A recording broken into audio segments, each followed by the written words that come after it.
محمدا عبده ورسوله يا أيها الذين آمنوا اتقوا الله حق تقاته ولا تموتن إلا وأنتم مسلمون يا أيها الناس اتقوا ربكم الذي خلقكم من نفس واحدة وخلق منها زوجها وبث منهما رجالا كثيرا ونساء واتقوا الله الذي تساءلون به والأرحام إن الله كان عليكم رقيبا يا أيها الذين آمنوا اتقوا الله وقولوا قولا سديدا يصلح لكم أعمالكم ويغفر لكم ذنوبكم ومن يطع الله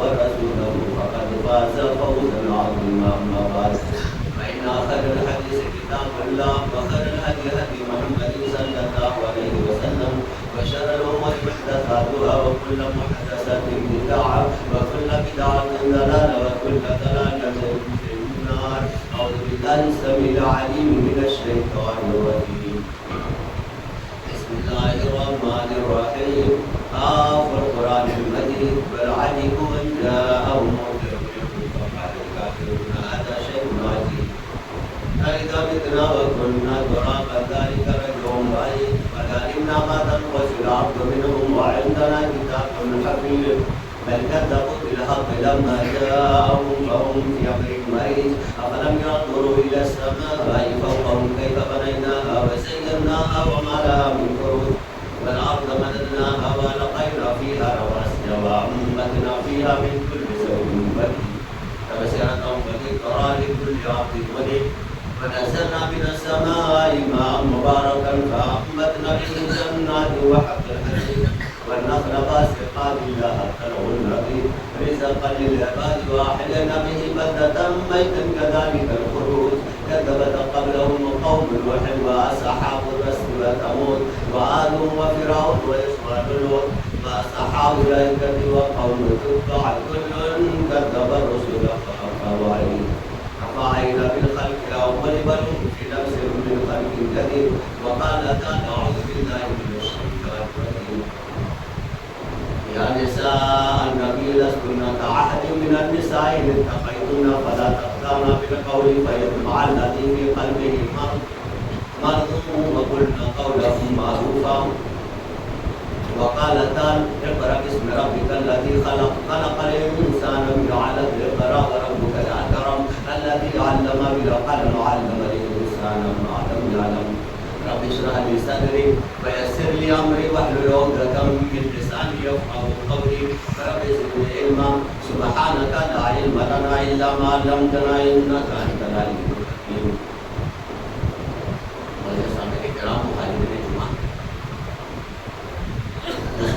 شریف کی ہمارا سلام کی بنیادی بڑائی ہوگی جو تمام کائنات کا پالن ہار ہے جس نے ہمیں آدمی سے اردو کو بخشا اور درج کرنے کے لیے اردو سے نوازا اور ہماری رشد و ہدایت کے لیے انبیاء کرام علیہ الصلوۃ والتسلیم کی پوجا ہم نے مبعوث کیا جس کے آخر کڑی جناب محمد رسول اللہ صلی اللہ علیہ وسلم اللہم صلی علی محمد وعلی آل محمد کما صلیت علی ابراہیم وعلی آل ابراہیم اللهم بارك على محمد وعلى ال محمد كما باركت على ابراهيم وعلى ال ابراهيم انك حميد مجيد. سامعین کرام، خطبہ مسکونہ کے بعد قرآن مقدسہ مطالعہ کی چند آیتیں پڑھی گئی ہیں. اس مناسبت سے خطبہ جمعہ ہوگا نبی اکرم صلی اللہ علیہ وسلم کی پاک باز دیویاں. تو اس میں ہم سب سے پہلے حضرت مائی خدیجہ رضی اللہ تعالیٰ عنہ کی کیا فضیلت ہے، اللہ رب العالمین نے اور نبی اکرم صلی اللہ علیہ وسلم نے کیا ان کے مناقب عظمت اور عزت بیان کی، ان کا مقام و مرتبہ کیا ہے، ہم اس کو جانیں گے. اور انشاءاللہ سلسلہ وار سیریز کے طور پر امہات المؤمنین کا تذکرہ ہوگا انشاءاللہ. آپ اور ہم کم سے کم یہ علم رکھیں کہ نبی اکرم صلی اللہ علیہ وسلم کی بیویاں ہیں، یہ نام ہے اور ان کا مقام و مرتبہ قرآن سے ماؤں کی طرح قرار دیا گیا ہے. تو ان کے بارے میں ہمیں سب سے پہلی بات کہ ازواج مطہرات کو 4 خصوصیتیں ایسی حاصل ہیں جو کسی اور دوسری عام عورتوں کو حاصل نہیں ہے. نمبر 1، ازواج مطہرات نبی اکرم صلی اللہ علیہ وسلم کی بیویاں یہ امہات المومنین کا اعلیٰ اور عرفہ مقام اللہ رب العالمین نے ان کو دیا ہے. سورہ حجرات سورہ نمبر 33 آیت نمبر 6 اللہ رب العالمین نے فرمایا النبی اولیٰ بالمؤمنین من انفسہم وازواجہ امہاتہم. پیغمبر مومنوں پر ان کے نفسوں سے زیادہ حقدار ہیں اور ان کی بیویاں ان کی ماں ہیں. یعنی اللہ رب العالمین نے امہات المومنین کو تمام مومنوں کی ماں قرار دیا ہے. یہ اللہ رب العالمین نے قرآن مجید میں فرمایا. اور ازواج امہاتہم یعنی جتنی ازواج مطہرات ہیں یہ تمام مومنوں اور مسلمانوں کی ماں ہے. یہ اللہ رب العالمین نے خود حکم دیا ہے. یہ پہلی خصوصیت. دوسری خصوصیت اللہ رب العالمین نے یہ بیان کی ہے کہ نبی اکرم صلی اللہ علیہ وسلم کی وفات کے بعد کسی امتی کے لیے ان سے نکاح کرنا حرام ہے، جائز نہیں ہے، کوئی نہیں کر سکتا ہے. ایک منافق نے ارادہ ظاہر کیا کہ جب نبی اکرم صلی اللہ علیہ وسلم کا انتقال ہو جائے گا تو میں نبی اکرم صلی اللہ علیہ وسلم کی فلاں بیوی سے نکاح کر لوں گا. تو اللہ رب العالمین نے قرآن کی آیت اتار دی وَإِن كَانَ أَنْتُوزُوا رَسُولَ اللَّهِ صلی اللہ علیہ وسلم وَلَا أَن تَنْكِحُوا أَزْوَاجَهُ مِنْ أَزْوَاجِهِ أَبَدًا. یعنی اللہ رب العالمین کہہ رہا ہے سورہ حجرات سورہ نمبر 37 نمبر 53 میں کہ نبی اکرم صلی اللہ علیہ وسلم کو تکلیف نہ دو اور نبی اکرم صلی اللہ علیہ وسلم کی وفات کے بعد کوئی بھی ان کی بیوی سے نکاح نہیں کر سکتا ہے. یہ اللہ رب العالمین نے خود قرار دے دیا. یہ دوسری خصوصیت. تیسری خصوصیت اللہ رب العالمین نبی اکرم صلی اللہ علیہ وسلم کے زبانی کہلوایا کہ ازواج مطہرات جس گھر میں رہتی ہیں وہ ان کی مالک ہے، یعنی وہ اس میں رہے نبی اکرم صلی اللہ علیہ وسلم کی وفات کے بعد. لیکن ایک نقطہ ادھر یہ ہے کہ نبی اکرم صلی اللہ علیہ وسلم نے ان سے کہا کہ اپنے گھروں میں رہو، ان کے لیے ہبہ کر دیا اور تم ان کی مالک ہو. لیکن قرآن وہ حدیث ہے صحیح بخاری کے حدیث ہے کہ نبی اکرم صلی اللہ علیہ وسلم نے فرمایا نبیوں کا جو کچھ مال چھوڑ کر کے جاتے ہیں نا وہ کسی بھی کوئی یعنی اس کا وارث نہیں ہوتا ہے بلکہ پورے کا پورا صدقہ ہو جاتا ہے. صحیح بخاری حدیث نمبر 3093 عن ابی بکر ابو بکر رضی اللہ تعالی عنہ قال سمعت رسول اللہ صلی اللہ علیہ وسلم یقول لا نورث ما ترك فهو صدقہ. نبی اکرم صلی اللہ علیہ وسلم کی حدیث ہے ابو ہریرہ رضی اللہ تعالی عنہ کہتے ہیں میں نے آپ صلی اللہ علیہ وسلم کو فرماتے ہوئے سنا کہ ہمارے مال کا کوئی وارث نہیں ہوتا ہے، جو کچھ ہم چھوڑ کر جائیں گے وہ یعنی صدقہ ہے. یہ نبی اکرم صلی اللہ علیہ وسلم کی حدیث. تو دوسرا نقطہ اس میں یہ ہے کہ کوئی مالک نہیں ہے، جو کچھ بھی چھوڑ کر کے جائیں گے یعنی جو کچھ بھی مال رہے گا وہ اللہ رب العالمین کے راستے میں صدقہ کرے گا. یہ تیسری خصوصیت. چوتھی خصوصیت اللہ رب العالمین نے بیان کی سورہ حجرات میں سورہ نمبر 33 آیت نمبر 30 اور 31. اللہ رب العالمین کہہ رہا ہے یا نساء النبی من یأتی منکن بفاحشۃ مبینۃ. اگر یعنی مومنوں کی مائیں یعنی ازواج مطہرات ان سے اگر کوئی غلطی ہو جائے تو اللہ رب العالمین ان کے مقام اور عظمت اور بزرگی کی وجہ سے کہہ رہا ہے کہ کوئی بھی گناہ ہوگا ان سے یعنی کبیرہ گناہ ہو جائے گا تو ان کو دوہرا انعام ملے گا. اور پھر آگے اللہ رب العالمین کہہ رہا ہے وَمَن يَقْنُتْ مِنكُنَّ لِلَّهِ وَرَسُولِهِ وَتَعْمَلْ صَالِحًا نُؤْتِهَا أَجْرَهَا مَرَّتَيْنِ. لیکن اگر کوئی اچھا کام کرے گی، نیک عمل کرے گی، اللہ اور اس کے رسول کی فرما برداری کرے گی تو ان کے مقام اور مرتبے کی وجہ سے اللہ رب العالمین کہہ رہا ہے کہ ان کو دوہرا اجر اور ثواب ملے گا. یہ مومنین کی مائیں یعنی نبی اکرم صلی اللہ علیہ وسلم کی ازواج مطہرات زوجات مطہرات نبی اکرم صلی اللہ علیہ وسلم کی پاک بیویوں کا تذکرہ. یہ چار خصوصیتیں یعنی ان کو حاصل ہے جو اور دوسرے کسی عورت کو حاصل نہیں ہے. یہ اللہ رب العالمین اور نبی اکرم صلی اللہ علیہ وسلم کی حدیث ہے. سامعین کرام سب سے پہلی نبی اکرم صلی اللہ علیہ وسلم کی بیوی حضرت خدیجہ رضی اللہ تعالیٰ عنہ ہے. حضرت خدیجہ رضی اللہ تعالیٰ عنہ کا دور اگرچہ بہت اچھا نہیں ہے لیکن یہ یعنی بعض عورت ہیں. اسی طرح ان کے خاندان والے بھی معزز اور محترم ہیں اور یہ یعنی اس خاندان میں رہی ہیں تو یہ بہت بہتر عورت شمار کی جاتی تھی مانی جاتی تھی حضرت خدیجہ رضی اللہ تعالیٰ عنہ. حضرت خدیجہ رضی اللہ تعالیٰ عنہ ان کا پہلے 2 مرتبہ نکاح ہو چکا تھا، ایک مرتبہ عتیق بن عائض مخزومی سے اور دوسری مرتبہ حالہ بن عباس بن زرارہ تمیمی سے. یہ 2 مرتبہ ان کا نکاح ہو جاتا ہے، ایک کا انتقال اور ایک کا یعنی طلاق ہو گیا تھا. حضرت خدیجہ رضی اللہ تعالیٰ عنہ یہ مطلقہ تھی اور ایسی زندگی بسر کر رہی تھی. حضرت خدیجہ رضی اللہ تعالیٰ عنہ کے اس دور میں مکہ میں جو بڑے بڑے تاجر اور سردار تھے انہوں نے ان سے نکاح کے لیے پیغام بھیجا تھا کہ ہم تم سے نکاح کرنا چاہتے ہیں. حضرت خدیجہ رضی اللہ تعالیٰ عنہ یہ مکہ میں تجارت کا کام کرتی تھی اور مزدور رکھ کر کے اپنا سامان دیتی تھی کہ جاؤ اور تجارت کو جو منافع ہوگا اس میں سے ہم لے لیں گے. اسی وقت میں حضرت خدیجہ رضی اللہ تعالیٰ عنہ نے نبی اکرم صلی اللہ علیہ وسلم کی راست گوئی، نبی اکرم صلی اللہ علیہ وسلم کی امانت داری، نبی اکرم صلی اللہ علیہ وسلم کی سچائی اور آپ صلی اللہ علیہ وسلم کی امین اور امانت دار ہونے کا چرچا سنا. تو حضرت خدیجہ رضی اللہ تعالیٰ عنہ نے کہا کہ اپنی ایک سہیلی سے کہ جاؤ اور نبی اکرم صلی اللہ علیہ وسلم سے کہو کہ اگر ہمارا وہ مال تجارت کے لیے لے جانا چاہتے ہیں تو یہ لے جائیں. اور آپ صلی اللہ علیہ وسلم نے اسے یعنی کم عمری میں بھی جفا کشی کی یعنی محنت، جو مکہ والوں کا اصل سے کاروبار تھا یعنی تجارت، تو نبی اکرم صلی اللہ علیہ وسلم کے چچا حضرت ابو طالب یہ بھی چاہتے تھے کہ نبی اکرم صلی اللہ علیہ وسلم اگر تجارت کرتے تو ہمیں بھی کچھ سہارا مل جاتا. اور جب آفر آ گیا تو مشورہ کیا تو حضرت ابو طالب نے کہا کہ جاؤ کرو. اور جب نبی اکرم صلی اللہ علیہ وسلم آئے تو حضرت مائی خدیجہ رضی اللہ تعالیٰ عنہ نے اپنے غلام کو نبی اکرم صلی اللہ علیہ وسلم پہ بھیج دیا جس کا نام میسرہ تھا اور کہا کہ جانا اور پورے یعنی احوال اور اقوال جو ہوں گے نا معاملات وہ آ کر کے مجھ کو بتانا.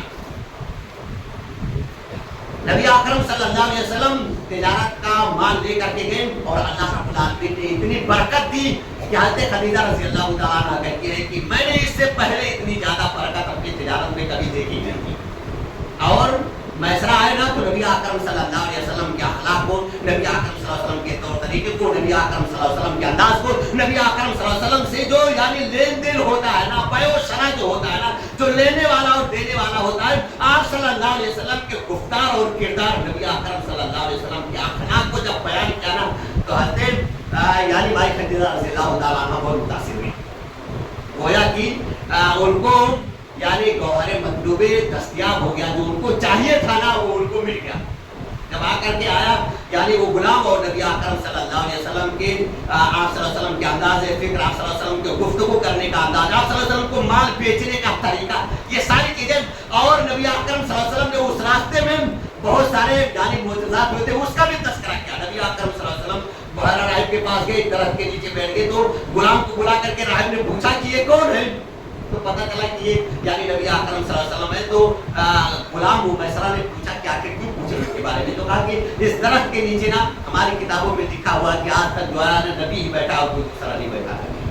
اب وہ غلام میسرہ نے بتایا کہ نبی اکرم صلی اللہ علیہ وسلم جب جا رہے تھے نا تو آپ صلی اللہ علیہ وسلم پر سایہ ہمیشہ لگا رہتا تھا، یعنی آپ صلی اللہ علیہ وسلم کو تکلیف نہیں ہوتی تھی. تو حضرت خدیجہ رضی اللہ تعالیٰ عنہ نے جب اتنی ساری صفات اور خوبیاں چھایا نبی اکرم صلی اللہ علیہ وسلم کی سنی تو کہا کہ 2 مہینے کے بعد میں یعنی خطبہ نکاح دے دیا، یعنی شادی کرنے کا پیغام دے دیا. تو آپ صلی اللہ علیہ وسلم نے اپنے چچا ابو طالب سے مشورہ کیا، انہوں نے کہہ دیا ہاں یعنی شادی کی. حضرت مائی خدیجہ رضی اللہ تعالیٰ عنہ نبی اکرم صلی اللہ علیہ وسلم نبی اکرم صلی اللہ علیہ وسلم نے مکہ کے سرداروں کی یعنی آپ صلی اللہ علیہ وسلم نے بکریاں بھی چرائی ہیں. آپ صلی اللہ علیہ وسلم یعنی کھانے پینے روپیہ پیسہ کمانے کے لیے آپ صلی اللہ علیہ وسلم نے یعنی مزدوری بھی کی ہے. مزدوری کرنا بھی جائز ہے، صحیح، یعنی اس میں کوئی یعنی قباحت نہیں ہے، آدمی بالکل مزدوری اور محنت کرے. نبی اکرم صلی اللہ علیہ وسلم خود کہتے ہیں صحیح بخاری کتاب الاحجارات باب رأی الغنم فی بالقراتین، صحیح بخاری جلد نمبر 1 صفحہ نمبر 301 کہ میں نے مکہ کے سرداروں کی چند قیراط کے عوض میں، چند ٹکوں کے عوض میں، چند پیسوں اور روپوں کے عوض میں ان کی بکریوں کو چرایا ہے. اور صحابہ کرام نے پوچھا کہ اے نبی اکرم صلی اللہ علیہ وسلم آپ نے بھی بکریاں چرائی ہے؟ تو کہا بہت سارے نبیوں نے چرائی ہے اور میں نے بھی مکہ کے سرداروں کی بکریاں چرائی ہے. یہ نبی اکرم صلی اللہ علیہ وسلم نے کھلا سے یعنی آدمی کو کھانا پینا یعنی اوڑھنا کپڑا پہننا یہ ساری چیزیں ضروریات ہیں، اس حساب سے نبی اکرم صلی اللہ علیہ وسلم نے چرائی. نبی اکرم صلی اللہ علیہ وسلم یہاں تک کہ حضرت خدیجہ رضی اللہ تعالیٰ عنہا کے ساتھ ہیں اور آپ صلی اللہ علیہ وسلم کی عمر دھیرے دھیرے 40 سال کی ہوئی. آپ صلی اللہ علیہ وسلم کو 3 سال پہلے ہی سے ایسے خواب آنے لگے کہ آپ صلی اللہ علیہ وسلم اس کو حضرت مائی خدیجہ سے بتاتے تو ایسا لگتا تھا کہ یہ بالکل واقعی اجالے اور صبح میں یہ خواب دیکھی گئی ہے. حضرت خدیجہ رضی اللہ تعالیٰ عنہ خود کہتے ہیں کہ میں ایک رات ہوئی تھی, میں نے تو خواب دیکھا کہ میرے آنگن میں یہ سورج اتر آیا ہے اور اس نے پوری روشنی کر دی ہے, اور ایسی روشنی یہ لگتی ہے نا کہ میرے گھر سے نکل کر کے اور پورے چاروں طرف پھیل جائے گی. یہ میں نے جب اپنے چچا ورقہ بن نوفل, اپنے بھائی ورقہ بن نوفل سے بیان کیا تو یعنی وہ کہنے لگے کہ لگتا ہے کہ تمہارے گھر میں یعنی کچھ ہونے والا ہے. یہ خود اظہار کیا تھا حضرت مائی خدیجہ رضی اللہ تعالیٰ عنہ کی بات بتانے پر. نبی اکرم صلی اللہ علیہ وسلم 3 سال پہلے ہی غار حرا میں جانے لگے اور وہاں تنہائی میں نبی اکرم صلی اللہ علیہ وسلم اللہ رب العالمین کی بات کریں, بہت پسند آپ صلی اللہ علیہ وسلم کو تنہائی. حضرت مائی عائشہ خدیجہ رضی اللہ تعالیٰ عنہ آپ صلی اللہ علیہ وسلم کے لیے ستو اور پانی کا انتظام کر دیتی, جاتے وہاں 2-2 دن 4-4 دن رہتے اور جب وہ ختم ہو جاتا زادرہ یعنی توشہ کھانے پینے کی چیزیں حضرت مائی خدیجہ رضی اللہ تعالیٰ عنہ ساتھ جاتی, وہاں رک جاتی, کبھی آ جاتی اور نبی اکرم صلی اللہ علیہ وسلم وہاں تنہا رہتے اور اللہ رب العالمین کی عبادت کرتے. ایک مرتبہ آپ صلی اللہ علیہ وسلم ہیں کہاں, غار حرا میں. آپ صلی اللہ علیہ وسلم غار حرا میں ہیں اور اسی درمیان حضرت جبرائیل علیہ السلام نبی اکرم صلی اللہ علیہ وسلم کے پاس آئے. نبی اکرم صلی اللہ علیہ وسلم نے دیکھا نہیں تھا حضرت ابو ہریرہ کو, حضرت جبرائیل علیہ السلام کو, اور آ کر کے حضرت جبرائیل علیہ السلام نے نبی اکرم صلی اللہ علیہ وسلم سے کہا کہ اقرا پڑھو. سنن ابو داؤد کتاب و تفسیر القرآن باب اقرا بسم ربک الذی خلق حدیث نمبر 2692. کہاں پڑھو؟ نبی اکرم صلی اللہ علیہ وسلم کہہ رہے ہیں مانا بخاری, میں پڑھا ہوا نہیں ہوں. حضرت جبرائیل علیہ السلام نے نبی اکرم صلی اللہ علیہ وسلم کو سینے سے لگایا اور فرمایا پھر کہاں پڑھو, پھر کہاں نہیں پڑھنا جانتا ہوں, پھر کہاں پڑھو, پھر کہاں پڑھنا نہیں جانتا ہوں. اور جب تیسری مرتبہ زور سے دبا کر کے چھوڑا تو کہا کہیے اقرا بسم ربک الذی خلق خلق الانسان من علق اقرا وربک الاکرم الذی علم بالقلم علم الانسان ما لم یعلم. سورہ علق سورہ نمبر 96 آیت نمبر 1 2 3 4 5. جب کہا نا تیسری مرتبہ چھوڑ کے تو نبی اکرم صلی اللہ علیہ وسلم نے پڑھنا شروع کر دیا. پڑھیے اس رب کے نام سے جس نے ہر ایک چیز کو پیدا کیا ہے, جس نے انسان کو منجمد اور غلیظ لوتھڑے خون سے پیدا کیا ہے. پڑھیے اللہ رب العالمین بڑا کرم کرنے والا ہے. پڑھیے اس رب کے نام سے جو تمہیں یعنی قلم کی ذریعے سے سکھانے والا ہے, اور انسان کو وہ کچھ اللہ رب العالمین نے سکھا دیا جو وہ جانتا نہیں تھا. الذی علم بالقلم علم الانسان ما لم یعلم. نبی اکرم صلی اللہ علیہ وسلم پر یہ آیت اتری تو نبی اکرم صلی اللہ علیہ وسلم گھبرائے ہوئے آئے اور حضرت خدیجہ رضی اللہ تعالیٰ عنہ کے پاس پہنچتے ہیں تو کہتے ہیں زملونی زملونی, خدیجہ مجھے چادر اڑا دو, خدیجہ مجھے چادر اڑا دو. اور جب یہ گھبراہٹ جب ختم ہو گئی تو حضرت خدیجہ رضی اللہ تعالیٰ عنہ نے پوچھا کہ کیا ماجرا ہے. تو نبی اکرم صلی اللہ علیہ وسلم جو کچھ ہوا تھا نا سارا ماجرا بیان کیا. تو حضرت خدیجہ رضی اللہ تعالیٰ عنہ نے نبی اکرم صلی اللہ علیہ وسلم کے غمخوار, نبی اکرم صلی اللہ علیہ وسلم کو دلاسا دے رہے, نبی اکرم صلی اللہ علیہ وسلم کو تسلی دے رہے, نبی اکرم صلی اللہ علیہ وسلم کا ڈھارس بنا رہی ہے اور کہہ رہی ہے واللہ لا یخزیک اللہ وحدہ, اللہ رب العالمین آپ کو کبھی رسوا نہیں کرے گا. کیوں رسوا نہیں کرے گا؟ اس وجہ سے کہ انکا لتصل الرحم, آپ تو صلہ رحمی کرتے ہیں, آپ تو اپنوں کے ساتھ غیروں کے ساتھ اچھا برتاؤ کرتے ہیں.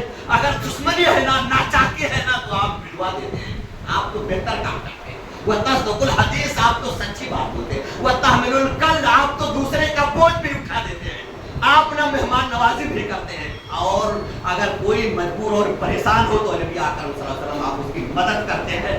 اللہ رب العالمین آپ کو کبھی رسوا اور یعنی نہیں کرے گا, چلیے نہیں. یہ غمخواری ٹھارس بڑھا حضرت مائی خدیجہ رضی اللہ تعالیٰ عنہ نے نبی اکرم صلی اللہ علیہ وسلم کی پہلے بیوی ہے یہ, اور نبی اکرم صلی اللہ علیہ وسلم پر سب سے پہلے ایمان لانے والی بھی ہیں, سب سے پہلے ایمان لائی. حضرت ربیہ سعدی کہتے ہیں کہ میں حذیفہ یمانی رضی اللہ تعالیٰ عنہ کے پاس مسجد میں پہنچا تو میں دیکھ رہا ہوں کہ وہ کہہ رہے ہیں کہ خدیجہ تو خویلد, یعنی خدیجہ بنت خویلد یعنی نبی اکرم صلی اللہ علیہ وسلم کی پہلی بیوی. یہ سابقۃ النساء نساء العالمین الی الایمان باللہ و محمد صلی اللہ علیہ وسلم المستدرک علی صحیح الحاکم حدیث نمبر 4846.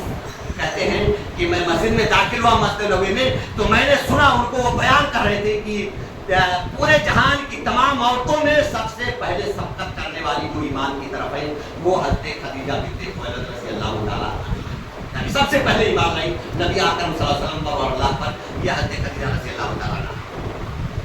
نبی اکرم صلی اللہ علیہ وسلم جب تک حضرت خدیجہ زندہ تھی نا کوئی دوسری شادی نہیں کی. لم يتجوز النبي صلی اللہ علیہ وسلم على خدیجہ حتی ماتت. صحیح مسلم حدیث نمبر 2436. نبی اکرم صلی اللہ علیہ وسلم نے اس وقت تک دوسری شادی نہیں کی جب تک حضرت مائی خدیجہ رضی اللہ تعالیٰ عنہ تھی. حضرت عائشہ رضی اللہ تعالیٰ عنہ جو نبی اکرم صلی اللہ علیہ وسلم کی چہیتی بیوی، ہم بار بار سنتے رہتے ہیں، یہ کہتی ہے کہ مجھے نہ کسی دوسری بیوی پر اتنا رشک نہیں آتا تھا جتنا نہ حضرت خدیجہ رضی اللہ تعالیٰ عنہ پر آتا تھا. نبی اکرم صلی اللہ علیہ وسلم جب ان کی تعریف کرتے تو بہت زیادہ تعریف کرتے، اتنی تعریف کرتے نا کہ میں سنتے سنتے نا جیسے ہم لوگ کہتے نا کہ کان پک گیا سنا رہا ہے ادھر ادھر کی باتیں. حضرت عائشہ رضی اللہ تعالیٰ عنہ بھی کہتے، اتنی تعریف کرتے نا کہ میں تو کئی بار کہہ دیتی کہ آپ تو اس سرخ اور رخسار والی بھیا کی بات کیوں بار بار کہتے ہیں. یعنی آپ جب آتا ہے تب انہیں کی تعریف کرنا شروع کر دیتے، جب آئے تب کوئی مسئلہ آیا تو یعنی شروع کر دیتے. یعنی مجھ کو غیرت آئی کہ نبی اکرم صلی اللہ علیہ وسلم بار بار اسی بڑھیا کا ذکر کریں، بار بار کریں اور دوسرے کا تذکرہ نہیں کریں، اور کہتی ہے کہ نبی اکرم صلی اللہ علیہ وسلم کیا ان کو نعم البدل کے طور پر اللہ رب العالمین نے جو نہیں کیا ہے یعنی اس سے بہتر چیز. تو نبی اکرم صلی اللہ علیہ وسلم کہتے ہیں مسند احمد حدیث نمبر 2864 نبی اکرم صلی اللہ علیہ وسلم کی یہ حدیث مسند احمد کی حضرت عائشہ صدیقہ رضی اللہ تعالیٰ عنہ کہتی ہے کہ اس سے بہتر بدل اللہ رب العالمین نے آپ کو دیا ہے تو کیا ہم کافی نہیں ہیں؟ نبی اکرم صلی اللہ علیہ وسلم نے کہا نہیں، اس سے بہتر بدل کوئی نہیں ہے. کیوں؟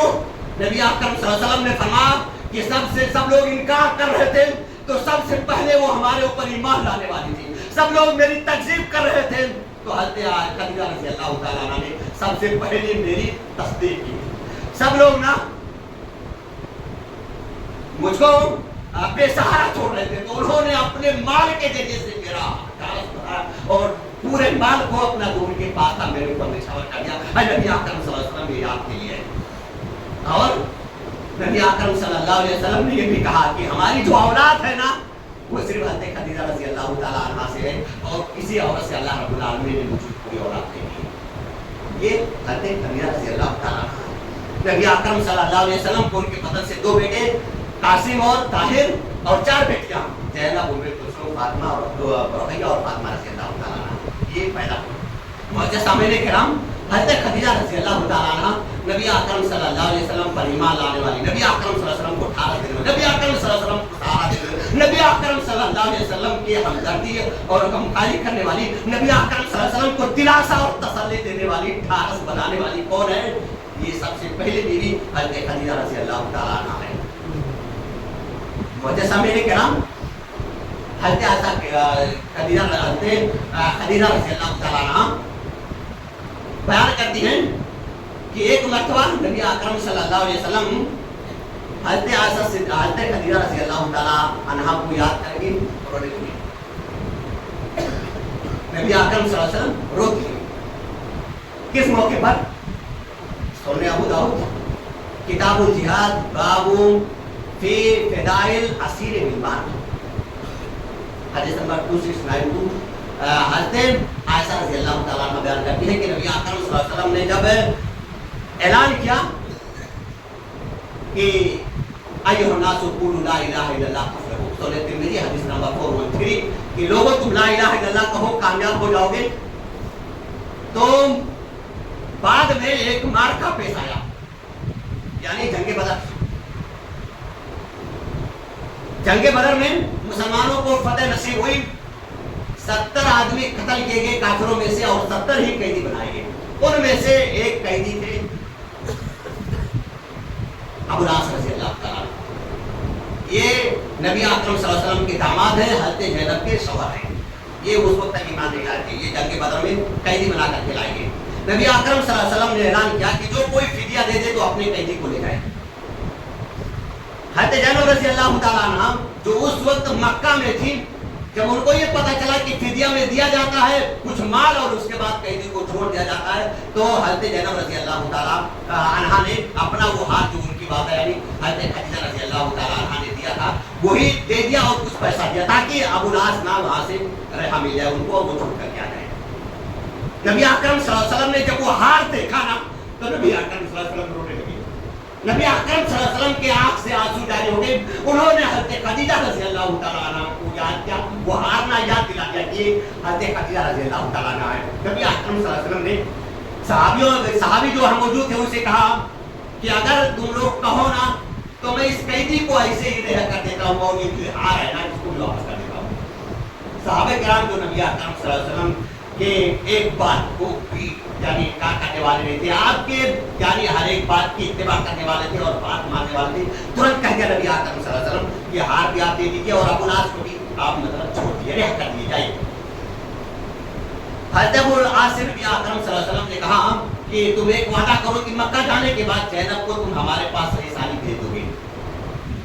اور آپ صلی اللہ علیہ وسلم نے صحابہ کرام میں سے زید بن حارثہ کو کہا کہ ایک جگہ ہے یعنی اس جگہ جز یا اس کا نام اور کچھ ہے وادی، ایک وادی ہے وہی ملاقات ہوگی اور تم بھیج دینا اور اس کے بعد یہ مدینہ چلی جائے گی۔ تو حضرت ابو العاص نے حضرت زینب رضی اللہ تعالیٰ عنہ کو وہاں لا کر کے چھوڑا، پھر نبی اکرم صلی اللہ علیہ وسلم سے مدینہ میں ملاقات کی۔ بعد میں حضرت ابو العاص رضی اللہ تعالیٰ عنہ مسلمان کی بات نہیں مان لیا۔ تو حضرت سامعین کرام بتانا مقصد یہ ہے کہ حضرت خدیجہ کو نبی اکرم صلی اللہ علیہ وسلم کتنا یاد کر رہے ہیں، ہار دیکھا اور نبی اکرم صلی اللہ علیہ وسلم کے آنکھوں سے آنسو آئے، نبی اکرم صلی اللہ علیہ وسلم کو ملے۔ حضرت خدیجہ رضی اللہ تعالیٰ عنہ کا مقام نا بہت زبردست ہے۔ صحیح بخاری کتاب مناقب الانصار باب تجویز نبی صلی اللہ علیہ وسلم خدیجہ و فضلها، حدیث نمبر 3820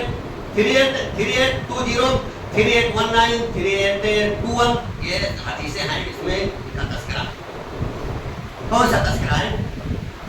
نبی اکرم صلی اللہ علیہ وسلم کے پاس ایک مرتبہ حضرت جبرائیل علیہ السلام آئے اور آنے کے بعد کہہ رہے ہیں اے نبی اکرم صلی اللہ علیہ وسلم آپ کے پاس حضرت خدیجہ آ رہی ہے، یعنی اللہ رب العالمین کی نظر میں مقام اور مرتبہ کی عظمت کتنی ہے، اور یہ صرف نبی اکرم صلی اللہ علیہ وسلم کی تعظیم اور تقریب کی وجہ سے، نبی اکرم صلی اللہ علیہ وسلم کے یعنی اس مقام اور مرتبے کی وجہ سے کہ وہ مطلب نبی کی بیویاں ہیں، تو اللہ رب العالمین کی نظر میں ان کا مقام بہت اونچا ہے۔ اللہ رب العالمین حضرت خدیجہ رضی اللہ تعالیٰ عنہ کو سلام بھیج رہا ہے، اللہ کا سلام جس کو آئے اس کی سلامتی کا اور اس کے مقام کا، اس کے مرتبہ کا، اس کی عظمت کا، اس کے تقریم کا، اور وہ کتنا معجز ہے ہم اندازہ نہیں کر سکتے۔ جبریل کے بعد جبریل آئے نبی اکرم صلی اللہ علیہ وسلم کے پاس اور کہا کہ وہ آ رہی ہے نا خدیجہ، ان کے ہاتھ میں سالن برتن لیے ہوئے اور اس میں سالن ہے، یا تو اس میں کھانے کی کوئی چیز ہے یا تو پینے کی کوئی چیز ہے۔ جب وہ آ جائے نا تو ان سے کہو کہ اللہ رب العالمین کی طرف سے اور میری طرف سے، یعنی اللہ رب العالمین نے بھیجا ہے حکم دے کر کے سلام میرا پہنچاؤ، تو اس کے ساتھ ساتھ نہ حضرت بن کہتے میرا بھی سلام کو، یعنی حضرت خدیجہ آ رہی ہے نا ان سے کہو کہ اللہ رب العالمین نے تم کو سلام بھیجا ہے اور حضرت بن یہ دونوں تم کو سلام بھیج رہے ہیں، اور ساتھ ہی ساتھ ان کو بشارت اور خوشخبری دے دو ایک ایسے گھر کی جو موتیوں سے بنا ہوا ہے، جو گھر ہیرے اور جواہرات سے بنے ہوئے ہیں، نہ تو اس میں شور و غوغا ہوگا، نہ یعنی شور و غل ہوگا وہاں، یعنی کوئی چیخے چلائے گا نہیں، اور نہ وہاں اور کوئی تکلیف ہوگی۔ اور یہی حدیث سے عبداللہ بن عوف رضی اللہ تعالیٰ عنہ سے پوچھا گیا کہ حضرت خدیجہ کو نبی اکرم صلی اللہ علیہ وسلم نے کوئی بشارت دی ہے؟ تو انہوں نے کہا نعم ببیت فی قصب ولا خصا ولا صخبہ فیہ ولا نصبہ، یعنی حضرت عبداللہ بن عوف رضی اللہ تعالیٰ عنہ کہتے ہیں ہاں نبی اکرم صلی اللہ علیہ وسلم نے بشارت دی حضرت خدیجہ رضی اللہ تعالیٰ عنہ کو، اور کہا نا کہ ان کو خوشخبری سنا دو کہ یعنی اللہ رب العالمین نے ان کو ایک محل تیار کر رکھا ان کے لیے جو موتیوں سے بنا ہوا ہے، جس کے اندر ہیرے جواہرات ہیں، نہ تو اس میں شور و غل ہوگا اور اس میں کوئی تکلیف ہوگی۔ وجہ سامنے کرام یہ ہماری ماں ہے المؤمنین جن کو کہا جاتا ہے، ان کا مقام اور مرتبہ یہی نہیں. حضرت عبداللہ بن عباس رضی اللہ تعالیٰ عنہما راوی حدیث سے وہ کہتے ہیں کہ نبی اکرم صلی اللہ علیہ وسلم نے ایک مرتبہ 4 خط کھینچا، 4 اور 4 خط کھینچنے کے بعد صحابہ کرام سے کہتے ہیں کہ کیا تم کو معلوم ہے یہ کیا ہے؟ مسند احمد حدیث نمبر 2686 کہ معلوم ہے کیا ہے؟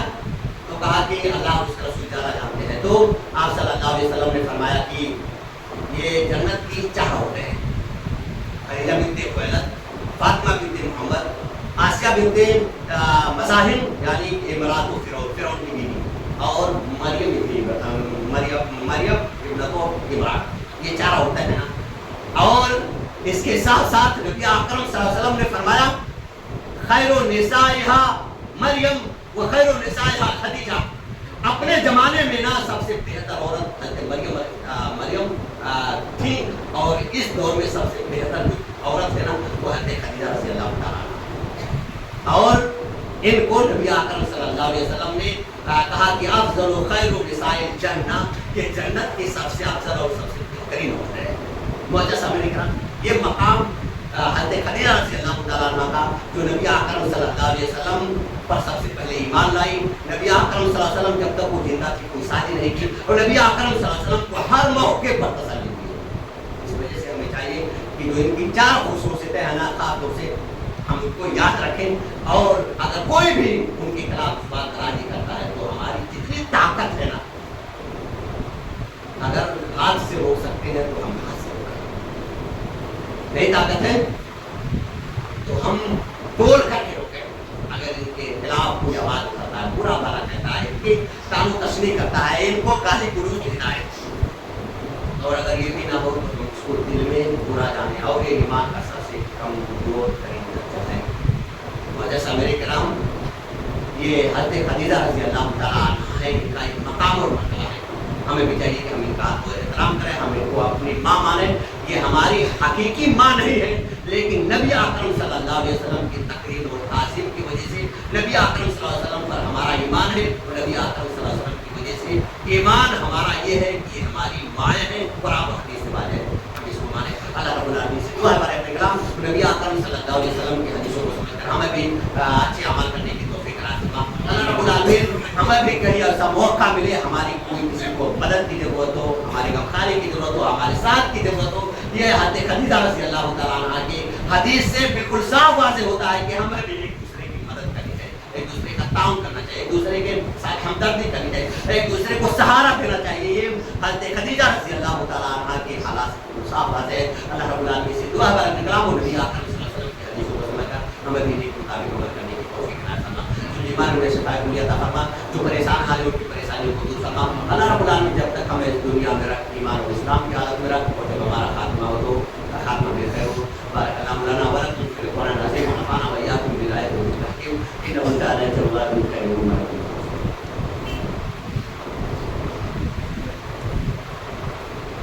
الحمد لله نحمده ونستعينه ونستغفره ونؤمن به ونتوكل عليه ونعوذ بالله من شرور أنفسنا ومن سيئات أعمالنا. من يهده الله فلا مضل له ومن يضلل فلا هادي له. وأشهد أن لا إله إلا الله وحده لا شريك له وأشهد أن محمدا عبده ورسوله. أما بعد فإن خير الحديث كتاب الله، خير الهدي هدي محمد صلى الله عليه وسلم، وشر الأمور محدثاتها وكل محدثة بدعة وكل بدعة ضلالة وكل ضلالة في النار. أعوذ بالله السميع العليم من الشيطان الرجيم. بسم الله الرحمن الرحيم. إن الله وملائكته يصلون على النبي يا أيها الذين آمنوا صلوا عليه وسلموا تسليما. اللهم صل على محمد وعلى آل محمد كما صليت على إبراهيم وعلى آل إبراهيم إنك حميد مجيد. بارك على محمد وعلى آل محمد كما باركت على إبراهيم وعلى آل إبراهيم إنك حميد مجيد. إن الله يأمر بالعدل والإحسان وإيتاء ذي القربى وينهى عن الفحشاء والمنكر والبغي